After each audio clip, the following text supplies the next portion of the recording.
Hello, Aquarius, Sun, Moon, Rising, and Venus Signs. Kamusta kayo? Sana po nasa mabuti kayong kalagayan. Welcome back po sa Star Tarot.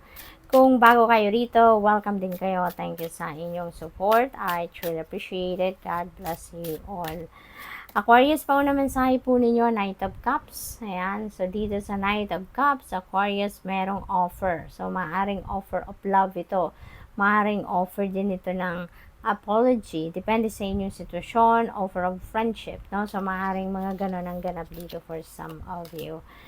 Wheel of Fortune, napakaswerte ninyo sa ngayon, Aquarius. During this time, mababalot kayo ng good luck and good fortune. So, this is going to bring forth positive changes sa buhay ninyo around this time, Aquarius. And by the way, Aquarius, this reading is a general reading, okay?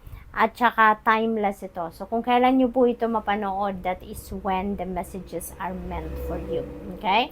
Kaya, kung ano magra-resonate sa inyo, sa ngayon, take it. Kung hindi mag-resonate sa inyo, just leave it for someone else. Okay?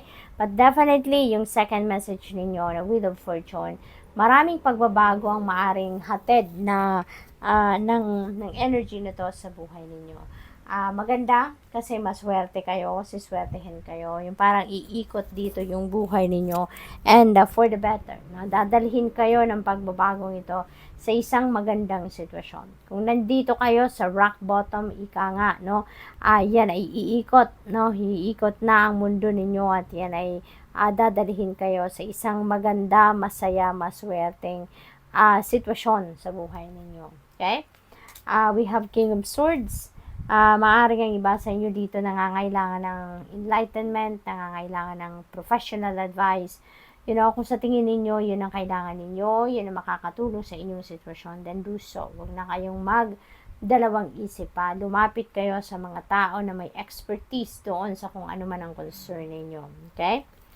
We have 10 of Pentacles. This is really beautiful pagdating naman sa inyong kaperahang aspeto, pamilya.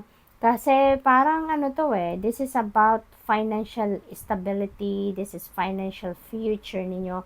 Hindi lang para sa inyo, kundi para sa pamilya ninyo. So siguro, ang iba sa inyo, nandito na kayo sa punto na masasabi ninyo na may ipon na talaga kayo, financially stable na kayo, yung source of income ninyo or source of money ninyo to support the needs and wants of your family ay kumbaga konkreto na, established na, nandiyan na, no? So parang in a way, na kayo, secured na kayo, no? Financially secured na ang karamihan siguro sa inyo at this time. So good luck to that. Maaari din na meron ditong pinag-uusapang mga mana, no? Siguro nagdi-discuss ng iba sa inyo about ng inyong mamanahin or about sa mga papeles, no, para malipat na sa pangalan ninyo kung ano man ang mga mamanahin ninyong property na yan. Obstacles, maaring ito yung inyong kinakaharap at this time. Aquarius, maaring merong mga delays sa inyong mga ginagawa, may mga blockages sa inyong mga ginagawa. And with the Wheel of Fortune energy, swerte ang hatid nito sa inyo. Positive changes ang hatid nito sa inyo. Kaya kung ano man ang mga obstacles nito, mababago na yan. That is going to fade away. Magsisimula ng mag-fade away or magsisimula ng mawala, matunaw kung ano man ang mga obstacles na to na nangyayari sa buhay ninyo. Okay? We have career. Ayan. So, merong career advancement kayo, merong isa ito siguro sa mga magbabago sa inyong sitwasyon. Maaari din kasi na matagal na ninyong hinihintay ang success na to pagdating sa inyong career, yung advancement na to pagdating sa inyong career. And now, since nababalot kayo ng swerte, ng Wheel of Fortune, kaya maaring umusad na din, makarating na din kayo sa minimithi ninyong career advancement or successful career, no? So that's really beautiful. We have money. Ayan, so swerte ninyo sa pera talaga, no? Yung wealth, yung good fortune na yan, is going to bring forth wealth then, financial success, good luck. Ayan. Ang daming pera, umuulan, so most likely talaga, may dadating na malaking amount of money sa inyo sa ngayon. It could come from different sources. Since swerte ito, so maaaring siswertehin kayo like sa mga game of chance, no? May windfall of money din siguro dito for some of you, Aquarius. So, good luck. What else? We have deadlines, ayan. So, ang iba siguro sa inyo ngayon, ano, sa trabaho siguro ninyo, or sa negosyo, meron kayong hinahabol na deadline. Kaya siguro, aligagarin kayo, no? Sa pagtatrabaho, nagsisikap kayong maigi dito para ma-meet ninyo ang deadline na ito.